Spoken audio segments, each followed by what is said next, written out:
everyone, welcome to Stan the Wine Man TV. I am your host, Stan Rattan, and this is the Blue Collar Wine Show, where I help you spend your wine dollars wisely. And this is the second segment of Washington Wine Month that I'm doing. I've been kind of lame this month, haven't done a lot of episodes, I know they say content is king, if the more you do, but I just, I have to have good ideas, I have to be able to develop it, and, think about what I'm going to say. The red episode that I did was a lot easier than this white one because I picked out the three what I think are top red varietals out of Washington State, and I forgot to ask you guys what you thought the best red varietals were out of Washington State. I mean, I'm sure there's some people that feel it's Cabernet Sauvignon. There could be Grenache. Grenache was on my list on my radar, and I didn't do one, but Grenache is really good out of Washington State as well. So there could have been some other things in there. I didn't want to do too many, I just want to do three. So now I'm going to do my top three white varietals out of Washington State. Now this was tougher because there's a couple other, as I was looking through and thinking about what I was going to do, I realized there's other kind of really cool white varietals coming out of Washington State. Peat Pool is one of them, which is very interesting. There's some other ones too. Gruner, there's some good Gruners coming out of Washington State, but I just picked these three. They're wines that I think really shine out of Washington State, and they're white wines. And I want you to comment your favorite varietals out of Washington State. I want to see what you guys are thinking about, what's on your radar as far as your varietals you look for out of Washington State. The first one we're going to do is from Idyllico, or Pumham Cellars. The winemaker is Javier Alfonso. So he's from Spain. He came over to the U.S. and came to Washington, became a rocket scientist, basically. And now he is a winemaker, and he does a good job. I like Javier a lot.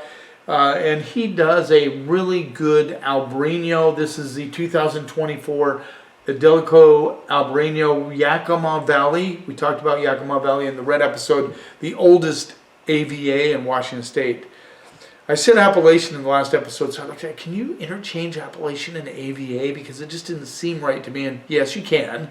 But this is the Yakima AVA, American Viticultural Area, and this is rolls in at $18. So it was tough picking an Albariño. Now, I liked Javier's Albariño, but there's a couple other ones that I thought I could pick that are pretty good examples of this varietal. It's hard to beat the Albariños from Rias Baixas in northwestern Spain, but I think Washington comes pretty close. So I'm excited about Albariño from Washington State. I carry about 7 or 8 of them. So yeah, they're doing quite a bit of it in Washington.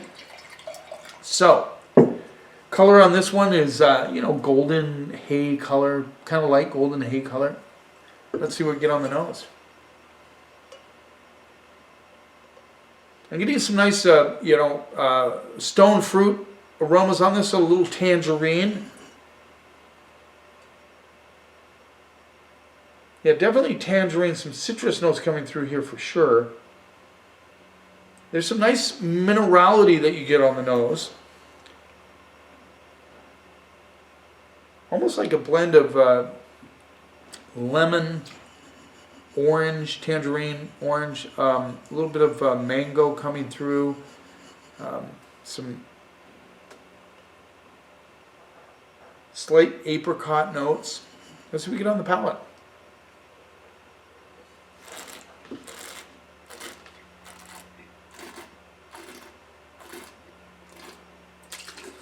It's like, wow, hits right in the palate with this tropical fruit like mango, papaya, tangerine coming through. There's a nice bed of minerality. You get a little bit of crushed rock action on this one. Not overpowering. I think it's very balanced and nice, fresh, solid acidity. It really bangs you in the palate. It says, hello, welcome to Idyllico. I mean, he grew up in Spain. He knows his Spanish wines.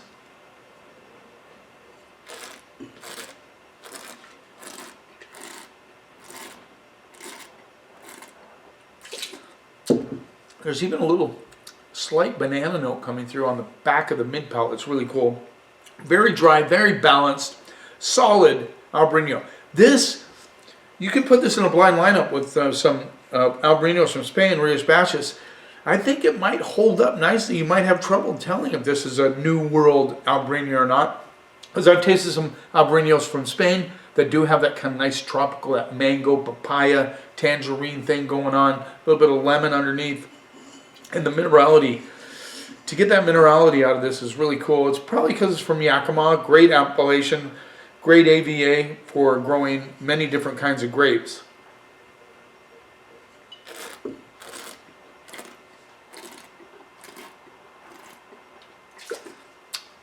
I mean, just a balance of nice, really delicious fruits with the minerality and the fresh acidity. This is a solid Albariño for $18. Yeah, I'm gonna go A minus A on that one. Really, really good example of what Washington do with Albariño. Another really cool place for Albariño is the Ancient Lakes AVA.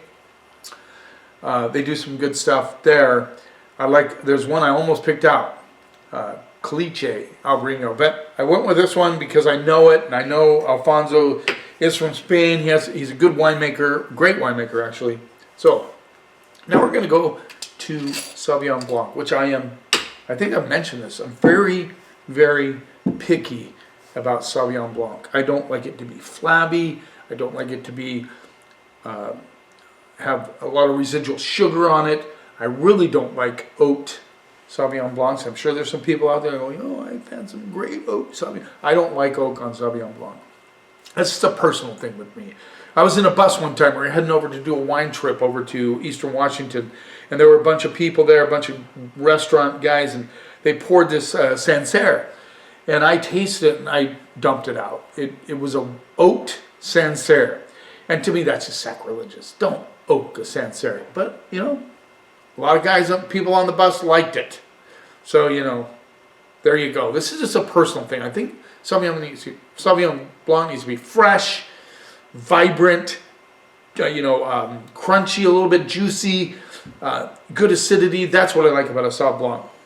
So in my wine section, in my department, all the Sauvignon Blancs, except for the ones that I think people are going to buy just because that's what they buy. I don't endorse them necessarily, but they're there for people that want those wines. Not going to mention names. But you start getting into the other ones and they're all hand-picked by moi. Because I am that serious about Sauvignon Blanc. I love Sancerre. Really good stuff. I even like some of the French, what we call poor man Sancerres. The Sauvignon Blancs from France that do really well. But this one is the 2025 Alexandria Nicole A Squared Sauvignon Blanc, Columbia Valley, Washington. This rolls in at $18 as well. This is I met the winemaker, I can't remember his name, really cool guy. You can see the Columbia River from the winery up on the hill. It's a really nice winery. They have little houses that they rent out. Should take my wife there sometime. So this is fairly clear. I mean, just barely some hay notes on this one, but fairly clear golden hay notes. Let's see what we get on the nose. So this is what I like about Washington Sauv Blanc. You get that kind of apple, almost a ripe apple smell with a little bit of Asian pear notes on that. That's what I'm getting on this wine.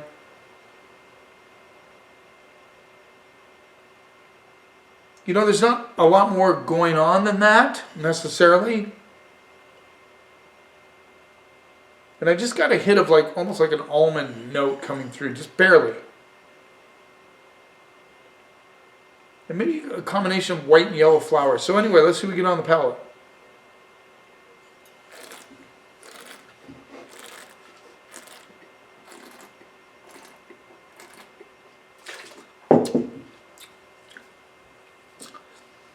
Actually, I'm a little disappointed. I think this is the first time I've tried the 25. It might have to disappear from the shelf. There's some residual sugar on this. If there isn't, I'd be surprised, at least more than there should be on a Sauv Blanc. It has a sugar-fied sort of thing going on. Sorry to let you down, guys, but this is not what I remembered. I think the 24 was the last one I tried, and it was fantastic. And they've gone backwards a little bit on this one.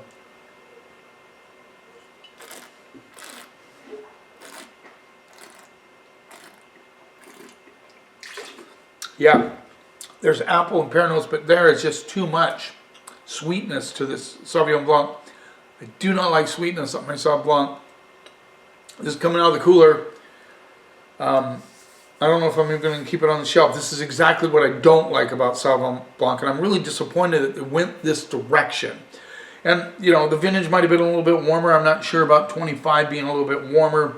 I've heard good things about 25, so I'm not sure about that, but no.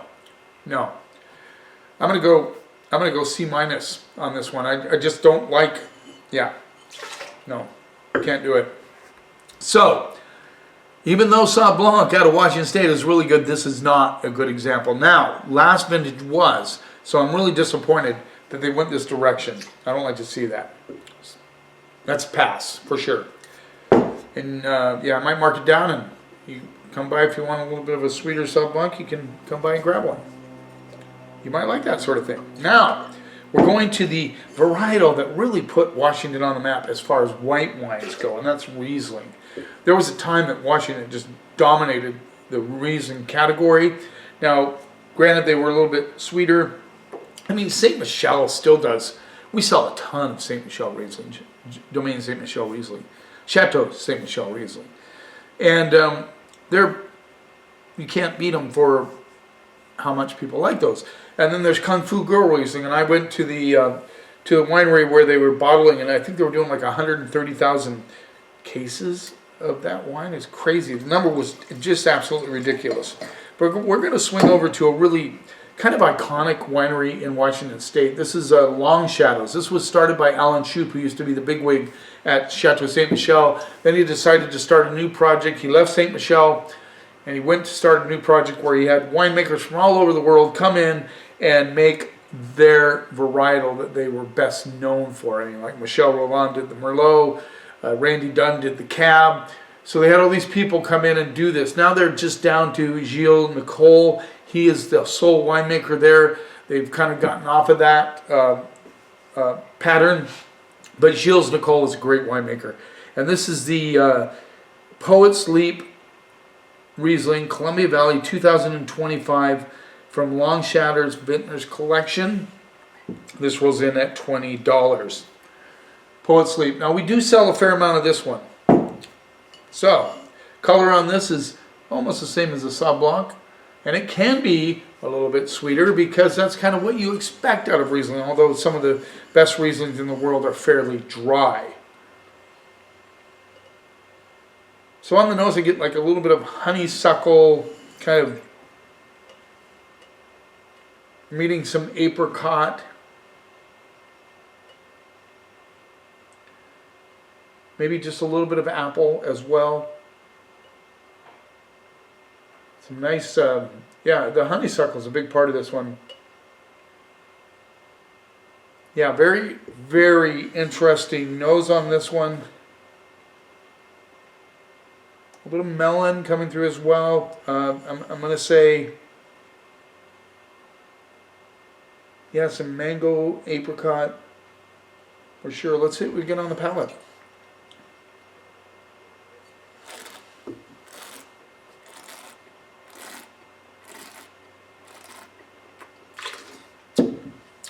Yeah, definitely a drier style Riesling. Good acidity, kind of, you know, lasers across your palate into the finish. You get that kind of apricot, mango thing going on with a little, just a touch, a kiss of apple on there. And this one has some minerality on it, which is really cool. This is almost drier than that Sauv Blanc, which is kind of hard to believe.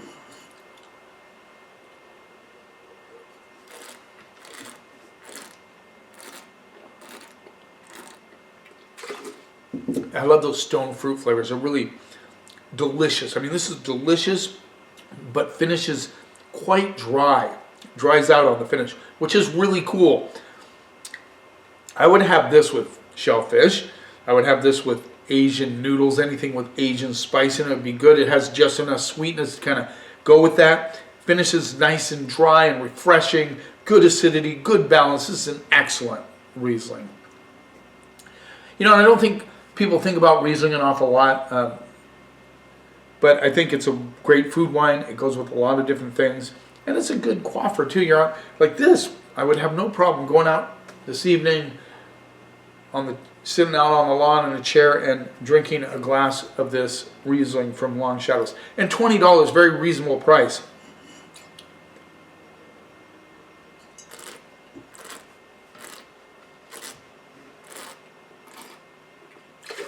Yeah, packed with nice fruit and dry finish. Can't get too much better than that, in my opinion. I'm going to go A+ on that. That's a solid Riesling. So, really good Albarino, solid Riesling, really good, excellent Riesling. Gilles Nicole, great guy. And I'm really disappointed in the Sauv Blanc. But that doesn't mean, in fact, I'm going to do it before the end of the month. I'll do a quick follow-up on Sauv Blanc. I'll pick out another couple of Sauv Blancs that I think shine from Washington State. Yeah, that's a pass on that one. What is your favorite white varietal out of Washington State? I thought about Gruner. I thought about Peak Pool. Those are two whites that are coming out of Washington that are really good. I'm not a huge fan of Washington Chardonnay. I found a couple of good ones, but overall, not where I go for Chardonnay necessarily. But, you know, there's some people that like Washington Chardonnay. There are some good examples of Washington Chardonnay out there. But what's your favorite? You like Pinot Gris from Washington State?